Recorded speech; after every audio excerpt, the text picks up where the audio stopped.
पकोड़े वैसे तो बड़ी सिंपल सी डिश है, लेकिन सब कॉन्टिनेंट में बड़े ही शौक से खाई जाती है, बल्कि हर बंदे के फेवरेट है। इवन के पहले माँ बाप अपने बच्चों को पढ़ाई की तरफ राग़ब करने के लिए इसका गलत इस्तेमाल भी करते थे। पुत्र पढ़ ला नहीं तो बड़ा हो गए पकोड़े ही बेचेगा। लेकिन आज मैं आपको एक पकोड़े बेचने वाले की ऐसी एक जबरदस्त स्टोरी सुनाने जा रहा हूँ जो आपके होश उड़ा देगी। यानी कि एक बंदा पकोड़े बेच के अपनी फैमिली के साथ साथ 20 और लोगों की फैमिली को पाल रहा है। ये कहानी शुरू होती है लाहौर से। लाहौर में एक बंदा जो पिछले कई सालों से पकोड़े बेच रहा था, अब उसको एक मजबूरी के तहत वापस अपने गांव सियालकोट जाना पड़ता है। अब सियालकोट जाकर उसके पास कोई दूसरी ऑप्शन थी नहीं, तो उसने वहां पर भी पकोड़ों का बिजनेस ही स्टार्ट किया। अब सियालकोट में आकर 2 साल स्ट्रगल करने के बाद उसको अंदाजा हो गया कि यहाँ पर पकोड़े बेचना लाहौर जितना आसान नहीं होगा, क्योंकि यहाँ पर ऑलरेडी कुछ बड़े नाम पकोड़े बेचने वाले बैठे हुए हैं जो इसको कभी भी चलने नहीं देंगे। तो इसने सोचा कि अगर मुझे अपनी पहचान बनानी है तो मुझे सबसे हट के कुछ करना पड़ेगा।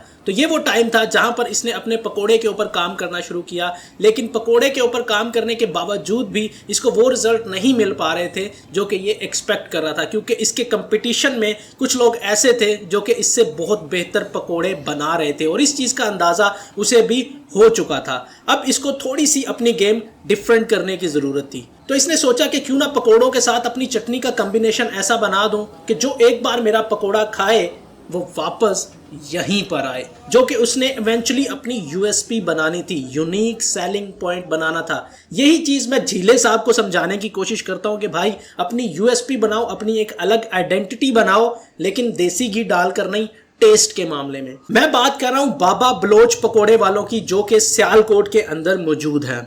अब इनके बेटों की बात करें तो ये दोनों बेटे मिलजुल कर पिछले 4 साल से ये पकोड़े बेच रहे हैं और अपने अब्बा जी के बिजनेस को आगे बढ़ाने की कोशिश कर रहे हैं। दूसरी ब्रांच इन्होंने अभी रिसेंटली ओपन किया है। अगर इनकी लोकेशन की बात करूं तो भाई साहब कच्चा शाहपुरा रोड के ऊपर इनकी सेकंड ब्रांच है, महताब मस्जिद के बिल्कुल सामने। पहली ब्रांच की बात करूं जो कि इनके वालिद साहब ने खोली थी, वो आपको मिलेगी रोरस रोड चौक के ऊपर सियालकोट में। कुछ देर इसके बेटे से बात करने के बाद मुझे अंदाजा हुआ कि भाई इनको पता है, चाहे वो अनपढ़ है लेकिन उनको पता है कि इनकी यूएसपी क्या है, किस तरह से इसका बिजनेस ग्रो करेगा, कैसे कस्टमर रिटेंशन इन्होंने रखनी है, किस तरह से एक कस्टमर जो इनके पास आया है उसको बार बार अपने पास आने पे मजबूर करना है। तो भाई इतना पैशन अपने बिजनेस को लेके, अपनी चटनी को लेके इस तरह से वो एक्सप्लेन कर रहा था बंदा, किस तरह से वो दही के साथ साथ मसाला जात खुद तैयार करके उसके अंदर जो है वो डालते हैं। अलग अलग उन्होंने प्रोसीजर मुझे बताए और साथ ही साथ पकोड़ों के बारे में भी उन्होंने बताया कि वो पकोड़ों के अंदर बहुत ज़्यादा कुछ यूनिक चीज़ नहीं कर सकते थे, इसलिए उन्होंने ज़्यादा फोकस अपना चटनी के ऊपर किया, ताकि एक अच्छे पकोड़े के साथ जब आउटस्टैंडिंग चटनी आप खाएंगे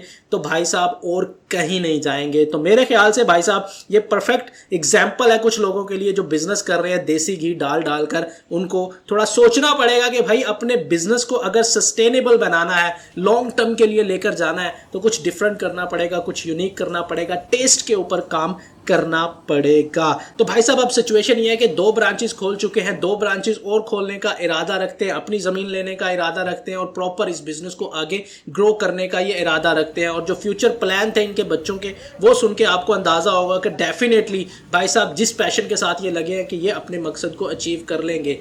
और लास्ट में अगर इनके पकोड़ों की बात करें तो भाई मैंने इनके प्याज वाले पकोड़े जो है वो ट्राई किए और इनकी स्पेशल चटनी के साथ जब वो बाइट ली तो भाई पता लगता है पहली बाइट में कि यार इस चटनी के ऊपर मेहनत हुई है। ये एक लेगेसी है जो इसके वालिद साहब ने छोड़ी थी और इन्होंने प्रॉपर तरीके से उसको जो है वो मजबूती से पकड़ा हुआ है। क्या ज़बरदस्त किस्म की चटनी है यार, मिंट चटनी है। इसके अंदर दही के अंदर ये डिफरेंट मिंट के साथ साथ और चीज़ें डालकर इस चटनी को जो है वो तैयार करते हैं। तो डेफिनेटली भाई अगर सियालकोट का चक्कर लगता है तो बाबा बलोच के ये पकोड़े खाना तो डेफिनेटली बनता है। बहुत बढ़िया।